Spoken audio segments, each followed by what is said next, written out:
and welcome to another episode of The Lion's Den. I'm Toby Bennett from Black Crow Gaming, and today I'm going to be talking about some of the top units that you might have missed now that the data slate has dropped. So you can join me in this where we talk about competitive units. So this is in the context of your GTs, your large tournaments, so that we can try and sort of contextualize that correctly. There are still tons of fun, fluffy units, and I'm not going to mention a lot of the units that we already know are really good, like Deathwing Knights, Azrael, the Lion, that kind of stuff, because I want to focus on some of the units that maybe have gone a little bit more under the radar, and that's what we're going to do today. So let's kick off with some more disclaimers. I think these are really important just to clarify before we jump into all of these different units and if they're actually good or not. So the first one is not all detachments were created equally.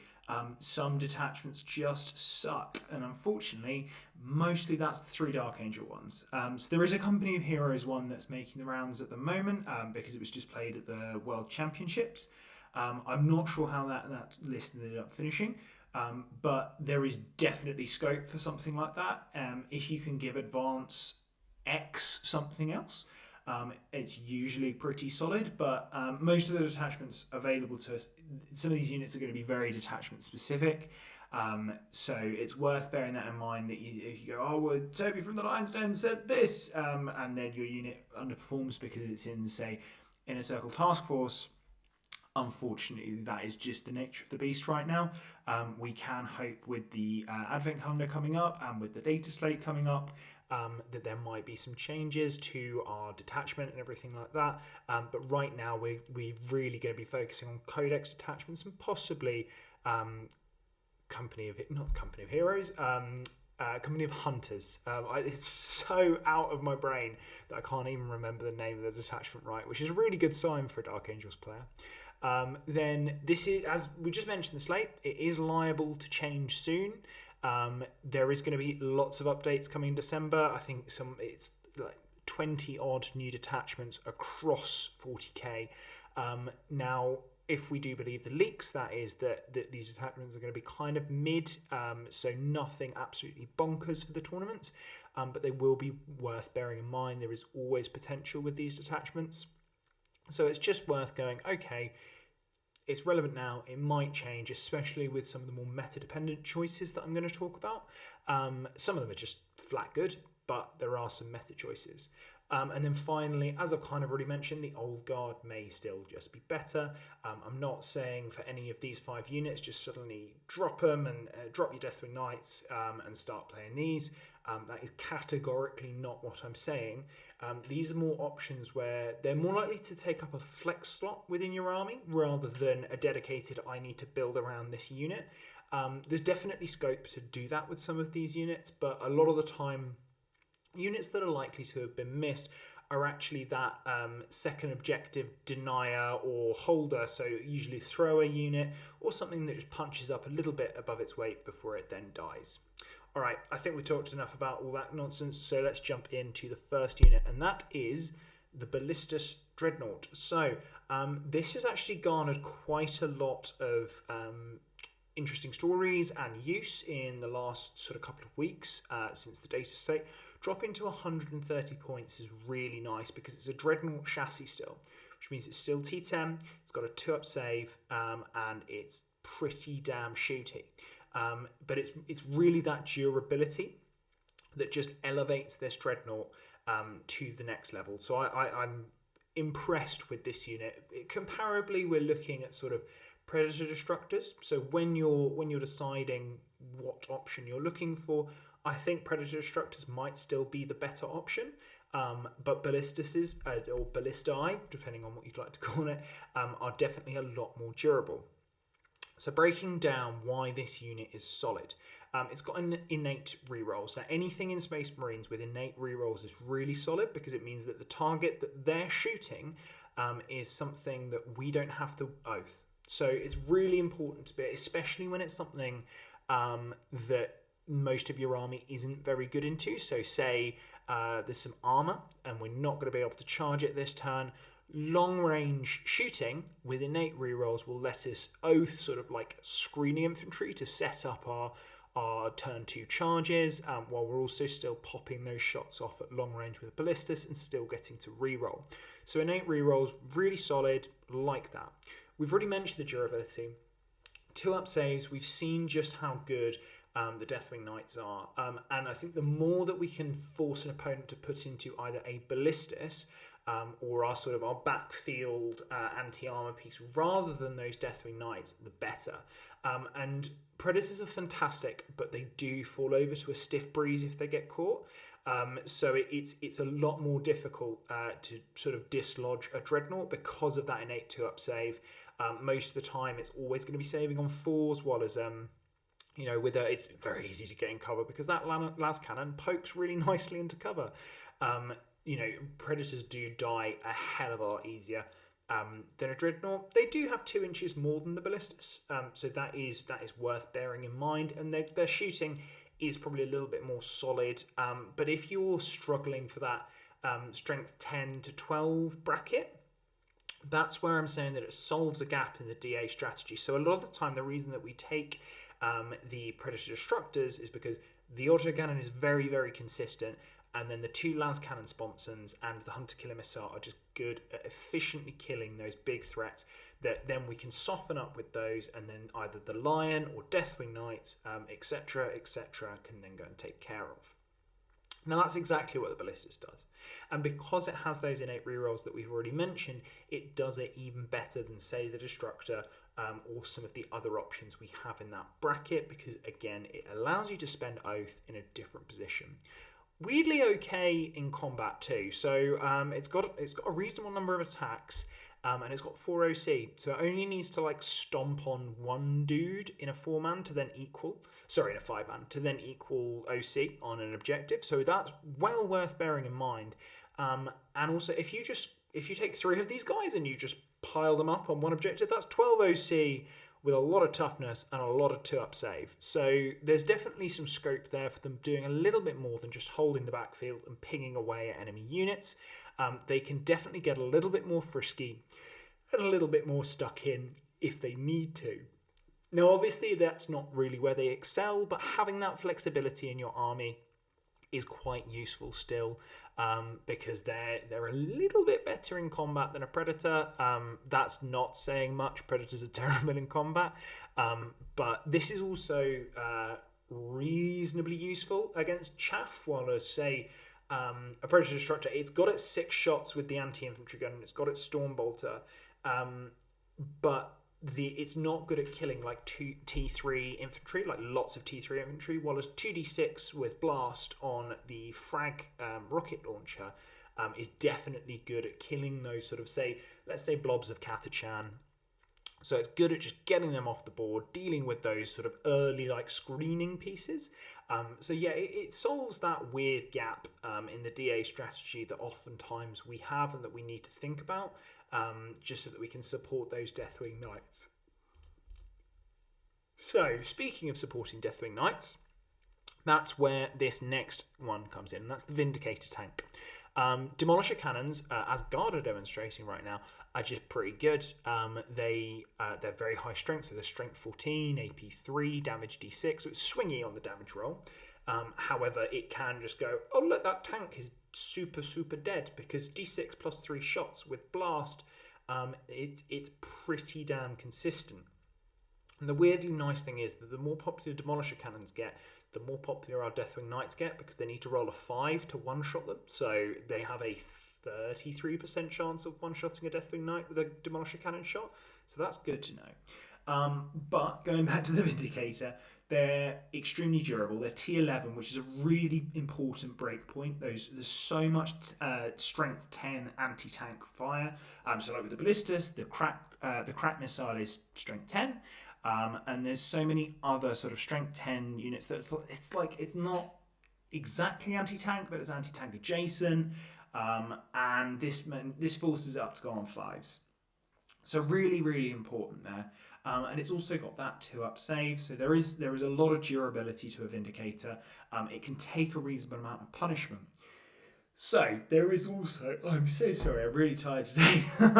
There is a casual hunter killer missile just sitting on the side, ready to do some damage. Obviously, if you roll a 1 to hit, you'll be quite upset. But you know, it's a really solid little bit of extra. It's why we play the Predator Destructor in some ways as well. So just having that extra bit of flexibility off of a Hunter Killer really improves the sort of the damage output or potential of the tank. I will say the movement is what puts me off on the Vindicator, and it's also extremely swingy. It's only 9 inches of movement, and it does often need to pivot, which puts it down to 7 inches. So a lot of the time you're going to need to take this in company of hunters or in Gladius so that you can shoot, so you can advance and shoot still. Because otherwise I think you'll be really struggling to get this into the positions that it needs to be. So that's sort of one of those data sheets where I'm like, you need to give this the right detachment. It's a bit of a detachment princess, so just be aware of that. But slightly more back on the positives, it can't really get locked up in combat because it can still fire that Demolisher cannon in combat. And there's very few things that are going to survive being absolutely pounded by a Demolisher cannon up front. It's been a long week already. It's only Monday when I'm recording, but it's been a long week already, guys. So yeah, you can't really get locked in combat. You can, obviously, but it has some innate ways to deal with that. So it's a solid unit. 175 points as well. Pretty cheap for what it does. Is it as good as a Ballistus? Does it do a different job? Yes, it's a little bit more pushy. But so this is one that has come up before because there have been some really solid lists with triple Vindicator in. I'm not so much a fan of the triple Vindicator versions. I do think a lot of these, by the way, the data sheets we're going to talk about, they are best in 3s. So I would definitely play the Ballistus in 3s. And I'd definitely play the Vindicator in 3s. Personally, this is one that I would avoid, but it is definitely there. It's definitely relevant, and if you like that kind of style of Dark Angel's army, then yes, definitely great. So just bear that in mind. It's a solid choice. So in slot number 4, we have the Whirlwind, and I'm sure everyone's going, oh God, get rid of the stupid bloody indirect. And yes, most people do in fact hate indirect. And that's why I love this little tank. It's brilliant. Now, partly the reason that I've gone for this is a bit of a meta choice. It's got a great rate of fire. Again, same number of shots as the Demolisher. So it's a little bit swingy sometimes, but it's usually reasonably consistent. Another one that I would definitely play in 3s if I'm going to bring them. They are not good in 1s. They're okay in 2s, but 3 I think is the sweet spot. So really solid rate of fire, and that 2 damage and AP2 is just consistent. It's just going to consistently pick up infantry, deal with it, and if you've got 3 of them, they can probably also all bind together and blow up a tank if needs be. So it's worth bearing in mind, and the more -1 damage that goes out of the game, the better the Whirlwind is. So as I say, I would worry less about the reduction of AP. You can certainly build around that if you need to. So you've got the stratagem in Gladius, or you can use an immolator by allying in some sisters, and then that can strip cover. Then you've got -2 while also firing indirect. But one of the nicer things is that because it's a 72-inch range, it actually outranges most anti-tanks, so it can kind of sit the back like the Predators do, and just snipe away with line of sight in quite a few matchups. So something like Votan, where you're going, okay, here's 15 Deathwing Knights in the line, deal with them. Here's my triple Whirlwind. They're going to be firing the whole time and making your life a misery. It's and they can also do that directly when needed. So if they are looking at popping a lot more of the, well, I think theirs is called Void Armor, but Armor of Contempt, that's where your Whirlwinds can kind of step up and do a bit more punching. But because they're firing indirect, it just adds another thing that your opponent has to think about. It means that if you go first on Purge the Foe, you don't have to give anything away. You can just go, right, I'm going to sit back, I'm going to Whirlwind you to death, I'm going to advance my primary naturally, use my Whirlwinds, start taking out those key units, and especially speaking of key units, if you are up against Guard, this can hit Lord Solar's unit. And that is so relevant right now. If you can stop them being able to order as much, then they are in real trouble. So being able to blow up Lord Solar's unit by going, right, Oath, triple Whirlwind, done. That can really, really boost your ability to deal with your opponent, because either you don't need to just kill Lord Solar. If you kill the platoon Vox guy that is always in the Lord Solar brick, that is really, really relevant. So Whirlwinds, I think they're back. I'm going to be trying out some lists with them. I think, to be honest, I'm going to try them in Stormlance, which I know probably sounds a little bit weird, but it's just, again, it's that different dynamic that I'm adding to the list. Okay, jumping on to number 4. Now, this is a list that's been picked up by a lot of Ultramarines players, and I think this is definitely because their epic heroes are better. But I think we need to take notice of company heroes as well. Now, obviously, Azrael can't go with them, which is very upsetting. But 95 points, they are cheap as chips, and that is because they need a captain with them.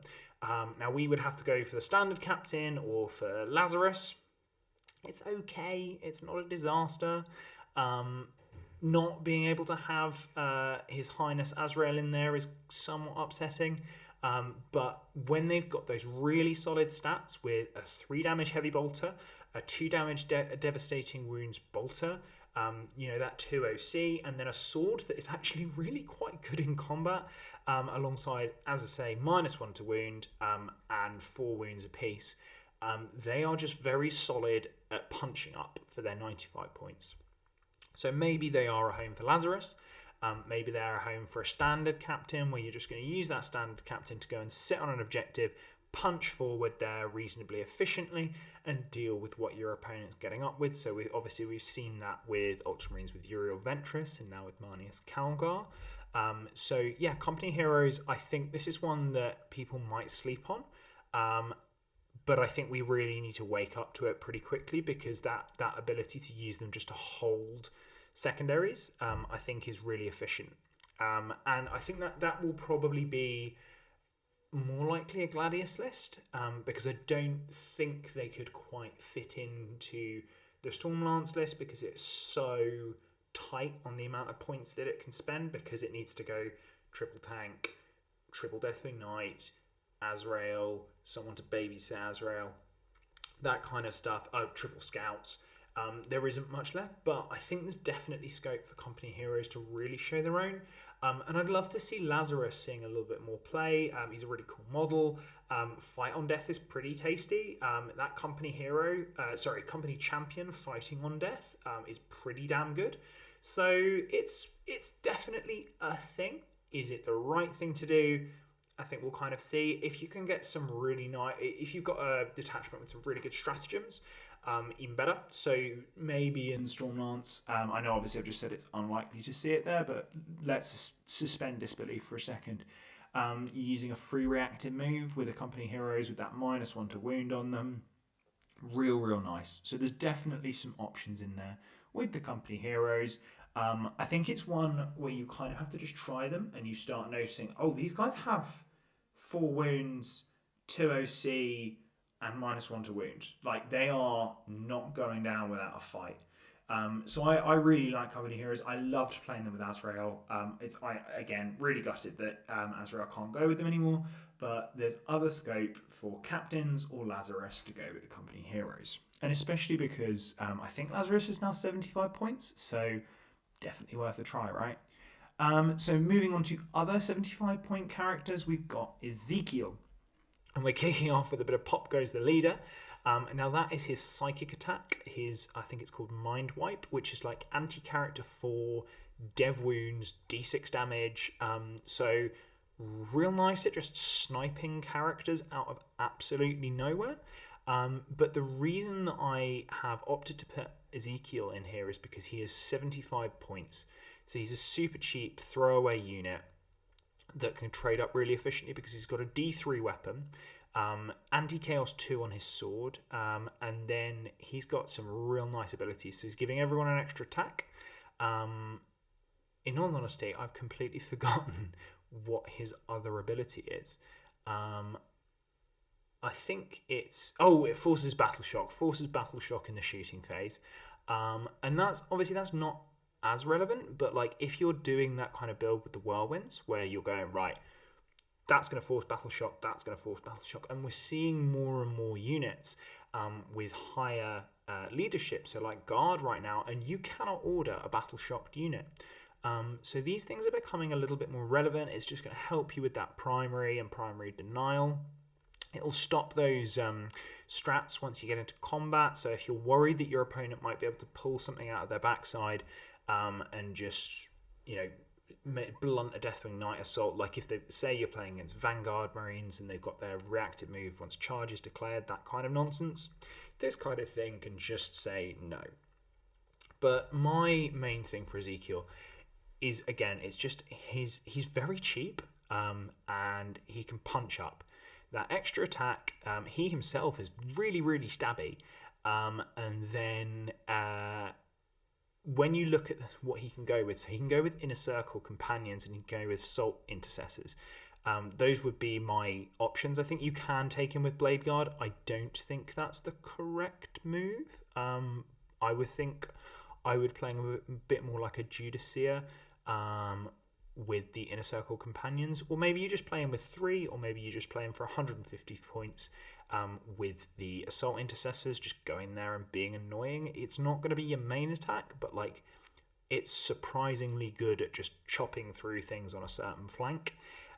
So if your opponent doesn't respect it, and honestly, I doubt they will, it can be really good. And something that you see in the UK a lot is the I'm going to stand 1 inch away from a wall and therefore you can't charge me through this wall. Guess what gets around that? A 25mm base. And Ezekiel has a 25mm base because he's teeny tiny. So that is well worth remembering, that you can just sneak Ezekiel through those walls and start stabbing things. And that can be the difference a lot of the time. So if it's like, if they're just screening you off and you can go, cool, well, I'm going to get Ezekiel through, he's going to deal with that unit. Now you've got to handle Ezekiel and his 5 Assault Intercessors, sure, but now you're also completely out of position. So in terms of just thinking about different problems to throw at your opponent, Ezekiel is absolutely great at just being a bit of a thorn in their side, being something that they're unlikely to respect, and just being something that you can kind of go, I don't care much about this. It's 75 points plus some bodyguard that I probably would have had in the list anyway. Obviously having him procs the -1 to hit for Inner Circle Companions. So yeah, Ezekiel, I think there's definitely play there. I'm kind of excited to potentially run him out and see what he can do. I really like the idea of him just going, oh, hey, look, a character. No, not anymore. So yeah, I'm a fan of Ezekiel. Obviously, he is probably going to get a new sculpt soon, so teeny tiny base is probably going to go out the window. However, right now he does have teeny tiny base, and he's just really efficient. And I think a lot of the time Dark Angels are just playing an efficiency game right now. So he is definitely one that I would explore, see what he can do, and see if he can just punch the crap out of someone's characters. I also really like that he's just anti-chaos too. Hey, great unclean one, 2s. Wounding you on 2s, son. I just think that's really cool. And yeah, I think Ezekiel is solid for his points. And I think we might see him. We also might not. Like, he's the one, I think, in this list where I was like, I kind of really want to put a Dark Angel, like actual Dark Angel data sheet in here. Is there anything good enough? And I was like looking through going, no, not that.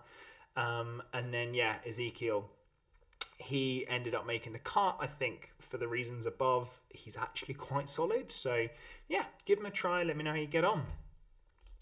So that brings us to the end of our sort of 5 units you might have missed, and 5 units that you should try out. And you should try them out mainly because I want the feedback on if they're good or not. Because I only have a limited amount of time, and you can already see how tired I am from the amount of yawning that I've done in this video. And I really want to know how these potential units perform, mainly so I can then steal them off you and play in tournaments with them. So I am looking at testing Triple Whirlwind, Ballistus, and possibly Ezekiel. I think those are the 3 that I'm looking at going, okay, I can see that. I think Ezekiel is the one that I am least likely to test of those three. I think the Ballistus and the Whirlwinds I'm definitely testing. I've got lists ready to go. It's quite easy when my current list that I talked about in my last video, go watch the last video if you've not watched it yet, had triple Predator in. So I'm like, okay, cool. I think this can fill that gap. So I'm going to explore with that. So that's what I'm doing with the Predator structure change. I'm changing that over to 3 Ballistus dreadnoughts. Then I also came up with a list with, again, in Stormlance with triple Whirlwind. That one I'm less sure on because I'm not sure how it's going to do into like high toughness targets, especially if they are not monsters or vehicles, like lots of T7 infantry. I might crap myself. But oh no, why would I crap myself against T7 infantry? Whirlwinds are going to blow them to pieces. Maybe I've come up with something good. Oh my goodness. But yeah, so Whirlwinds, definitely something that I want to try. I think just that threat and that also that emotional side of just having triple indirect, it can really throw your opponent off their game. So just something to bear in mind, because it's like just finding that edge in an appropriate way is really, really important in the game at the moment. There's so many high quality players out there. Because of the availability of content online, people are only getting better and better. The ability to get an easy matchup is not happening so much anymore. You'll definitely see that if you're in the UK as well. But that's by the by. I really hope you enjoyed this video. I really enjoyed talking about it and going through all of the different data sheets and going, oh my god, what is good? What does not suck? Ultramarines, by the way, Ultramarines are really good now. So go check them out. If you like Ultramarines, you're probably a happy man right now. Uriel Ventress, Rabute, and Calgar, real good. I also like Sicarius, so just saying, Sicarius also gets that mini base, so you can sneak through and do nasty things. So yeah, give us a like, give us a subscribe if you've enjoyed, give us a follow on Facebook and Instagram. We do post on there sometimes if I can be asked enough, or if one of the others does it for me. You can join our Discord as well. It's quite an active Discord. I'm not really active in there, sorry, but the others are. Give us some feedback. Let us know how you thought the video went. Let us know what you want to see next, because otherwise I might run out of content ideas, and that wouldn't be ideal. And finally, I'm just going to give a massive thanks to our sponsors, which is Glasshammer Gaming. So if you want any kind of your plastic crack or cardboard crack, head on over to Glasshammer. Get an extra 5% off by using the code Black Crow at checkout. That was a lot harder to say than I thought it was going to be. And that's going to give you that extra 5% off. And they're already really cheap. I was talking to my boss recently, and he loves Pokemon cards. And when I sent him how much they were on Glasshammer, he was like, are you sure that's a legit website? And yes, it actually is, because it's owned by Manny and Dan, and they're lovely. So yes, big shout out to Glasshammer. And then if you're looking to get some competitive terrain, do check out Terrain Forge. You can use the code BCG5 and get another 5% at checkout there. And you get pretty terrain. It's all beautifully laser cut. You can get some lovely maps as well. And there's also some widgets if that's kind of your thing. I've found having my sort of measuring sticks really, really handy. Just being like, cool, here's 3 inches, here's 9 inches, and here's 6 inches. These are the important ones. Let's focus on that. So yeah, check out Terrain Forge as well. Glasshammer, brilliant. They're also running a GT in the new year, so go check that out. And if you see us at tournaments, come say hi. I'm going to be at Nottingham UKTC in January, and I think I'm going to be at the February ITT, and that's looking like there might be 50 Black Crows at that event. There's 45 confirmed so far, with another couple needed to get the last team together. So also, if you want to go to an ICT, hit me up. You wouldn't be with me, but like, there's another team coming. So yeah, I really hope you've enjoyed, and stay loyal, fuckers. See you later.